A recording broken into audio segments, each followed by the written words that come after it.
সবগুলোতে না পারলেও 4টি বিভাগীয় পুরান শহরগুলোতে আমরা যদি এই ধরনের ইনস্টিটিউট গড়ে তুলতে পারি। ইনস্টিটিউট তো শুধু বিল্ডিং কিংবা যন্ত্রপাতি নয়। আপনাদের এই ইনস্টিটিউটটা চমৎকার বিল্ডিং, চমৎকার যন্ত্রপাতি, কিন্তু সেই বিল্ডিং আর যন্ত্রপাতির কারণে এই হাসপাতালের সুনাম না। সেই বিল্ডিংকে এবং যন্ত্রপাতিকে ব্যবহার করার যে দক্ষ জনশক্তি, যে সার্জন এবং ফিজিশিয়ান আপনারা আছেন, এবং আপনাদের সঙ্গে নার্স এবং অন্যান্যদের যে টিম, আপনাদের কারণে এই ইনস্টিটিউট যেমন গড়ে উঠেছে। আমরা হয়তো সরকার থেকে উদ্যোগ নিয়ে বাজেট দিতে পারবো, নতুন বিল্ডিং বানিয়ে দিতে পারবো, বিভাগীয় শহরে কিছু যন্ত্রপাতিও কিনতে পারবো, কিন্তু ইনস্টিটিউট হয়ে উঠবে না যদি আপনারা নেক্সট জেনারেশনের অনেক ডাক্তারকে এই বিশেষজ্ঞ হিসেবে সঠিক সময়ে প্রশিক্ষিত করতে না পারেন।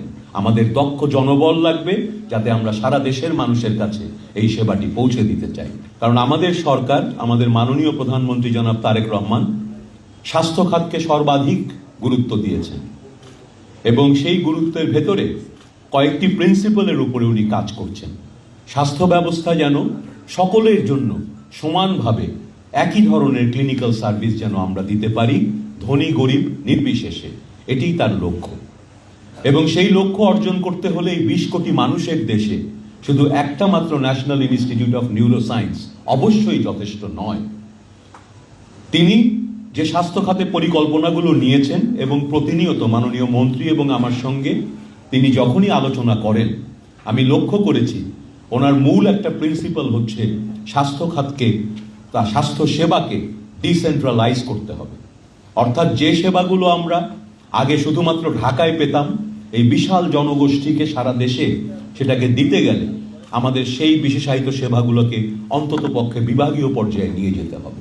এই ইনস্টিটিউটটাকে একটা এক্সাম্পল হিসাবে আমি অন্য ইনস্টিটিউটগুলোতে ভিজিটে গেলেও আপনাদের কথা বলি, এবং এই অর্জন আপনাদের সকলের সম্মিলিত চেষ্টা, এবং সেই জন্য আমি আপনাদের প্রত্যেককে অ্যাজ এ টিম আপনাদের সবাইকে অভিনন্দন জানাই। দ্বিতীয় বিষয়টি যেটি বলতে চাই, আপনারা একটি national institute, centre of excellence এবং অত্যন্ত বিশেষায়িত একটি সাবজেক্টের ইনস্টিটিউট। সুতরাং একদিকে সবচেয়ে জটিল রোগীগুলোকে যেমন আপনাদের সামলাতে হয়, দেখতে হয়, পাশাপাশি কিংবা বলবো তার চেয়েও বড় দায়িত্ব ন্যাশনাল ইনস্টিটিউট হিসেবে next generation of expert neurosurgeon and neuro মেডিসিনে যারা স্পেশালিস্ট হবেন তাদেরকে প্রশিক্ষণ দেওয়া আপনাদের সবচেয়ে বড় দায়িত্ব। তাই আসুন আমরা আগামী প্রজন্মের মেধাবী ডাক্তারদেরকে প্রশিক্ষিত ডাক্তার হিসেবে গড়ে তোলার জন্য সকলে মিলেই চেষ্টা করি। শেষ যে কথাটি বলে বক্তব্য শেষ করতে চাই, আপনাদের এই উদ্যোগটি মাননীয় প্রধানমন্ত্রী এসে উদ্বোধন করবেন। এই উদ্বোধন শুধুমাত্র এই ইনস্টিটিউটের জন্য না, স্বাস্থ্য খাতের জন্য মাননীয় প্রধানমন্ত্রীর যে কমিটমেন্ট, যে আগ্রহ, সেটারই একটি প্রকাশ। এবং আপনাদের এই ইনস্টিটিউট দেখে আমরা আশা রাখি যে উনি আরও উজ্জীবিত বোধ করবেন এবং স্বাস্থ্য খাতে আরও রিসোর্স আসবে, আমাদের চিকিৎসকরা আরও ভালো জায়গায় প্রশিক্ষণ নিতে যেতে পারবেন, আমরা আরও ভালো যন্ত্রপাতি নিতে পারবো, এবং সার্বিকভাবে স্বাস্থ্য সেবাকে অন্য একটি মাত্রায় এই সরকার নিয়ে যেতে পারবে বলে আমরা দৃঢ়ভাবে বিশ্বাস করি। সেই কাজটি সম্ভব হবে আপনাদের সকলের সহযোগিতা পেলে। এবং আমরা দেশপ্রেমের কথা বলি, আমি একটি কথা সবসময় বলি, দেশপ্রেম মানে কোনো কবিতা কিংবা গান নয়। দেশপ্রেম মানে আমাদের নিজের যে দায়িত্বটিতে আমরা আছি, সততা, নিষ্ঠা এবং সত্যিকারের উজ্জীবিত বোধ করে দায়িত্বের বাইরে গিয়েও, সময়ের বাইরে গিয়েও যদি আমরা কাজ করতে পারি, তবেই আমাদের দেশপ্রেম আমাদের প্রতিটি হাসপাতালে, প্রতিটি কর্মে প্রস্ফুটিত হবে।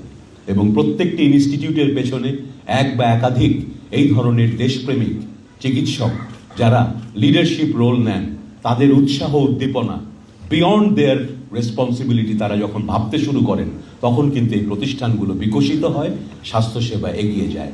আমি এটাও আশা করব আপনাদের ভেতর থেকে আরও বেশি ফিউচার লিডার তৈরি হবেন, যারা স্বাস্থ্য খাতকে নেতৃত্ব দিবেন একাডেমিক্যালি, ক্লিনিক্যালি এবং অ্যাডমিনিস্ট্রেটিভ ওয়াইজ।